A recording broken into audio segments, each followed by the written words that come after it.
À présent, en compagnie de la poète romancière et peintre Véronique Tadjo, prix Ivoire 2025, prix Kourouma et prix Cheikh Hamidou Kane 2025.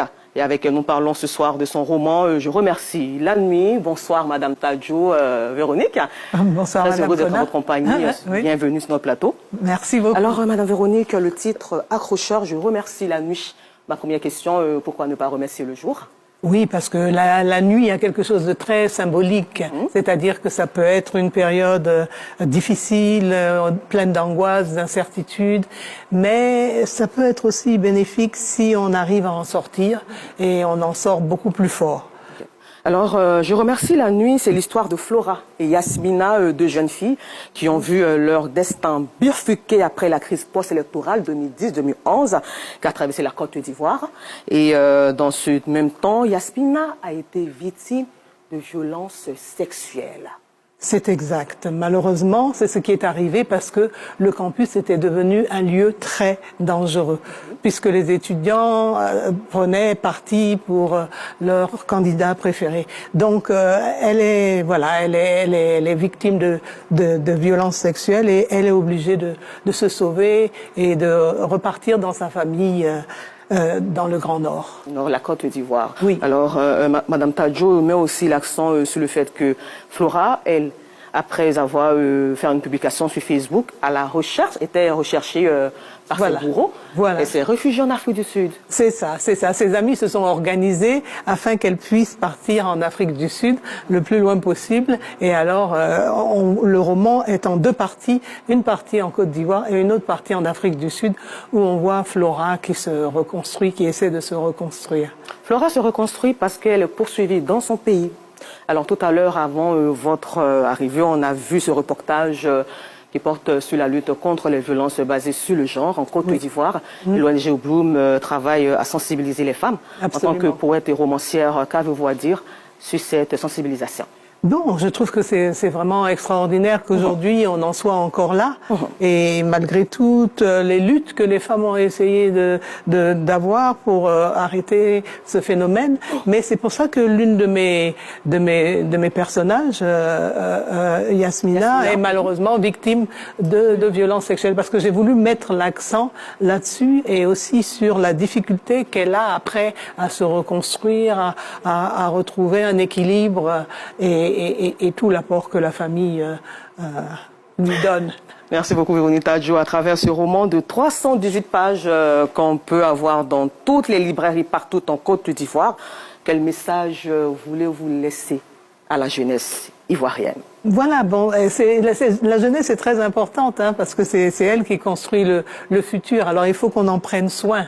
Et donc c'est pour dire à ces jeunes-là qu'ils ont plein de défis, aussi bien environnementaux, culturels, économiques, et qu'ils doivent vraiment avoir du courage pour affronter tous ces défis. Alors c'est un peu ça. C'est mettre l'accent sur cette jeunesse qui veut un autre destin.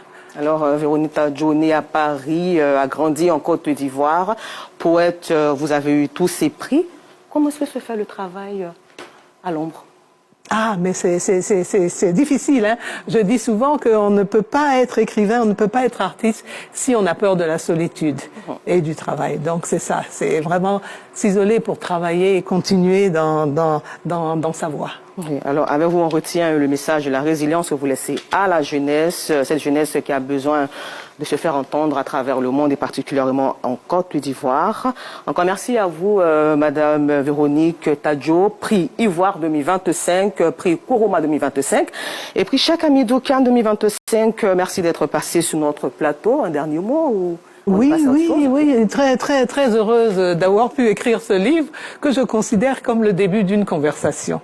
Okay. J'espère qu'on va pouvoir se retrouver, continuer à parler de ce qui nous a touchés et de ce que on doit apprendre à surmonter pour pouvoir continuer ensemble.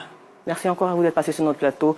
Fidèles téléspectateurs de RTI2 qui vient de nous prendre en marche. Nous étions en compagnie de la poète romancière Véronique Tadjo du roman Je remercie la nuit. Dans ce roman, elle parle de plusieurs sujets concernant la jeunesse. Vous pouvez revoir cet entretien tout à l'heure à 23h30. Nous poursuivons ce journal à la page culture où il faut savoir que le département de Thiébissou, au centre de la Côte d'Ivoire, a vibré le week-end dernier au rythme du Tiewi Festival, rendez-vous culturel majeur dédié à la sauvegarde des traditions et valeurs du peuple baoulé. Placé donc sous la présidence du président du CESEC, Ejenaka Awele, cette 4e édition a mis en lumière la force de l'identité baoulée et l'importance de sa transmission. Jean-Marc Djadji et Basile Kwasi vous en parlent. Transmettre les traditions et valeurs du peuple baoulé, c'est l'objectif du Tiewi Festival.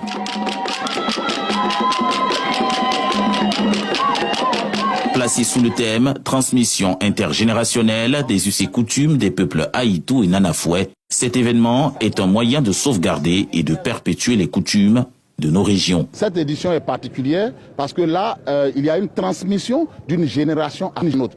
L'ancienne génération représentée par nos nanans ici nous transmettent leur savoir. Nous allons apprendre encore un peu plus sur les salutations en baoulé.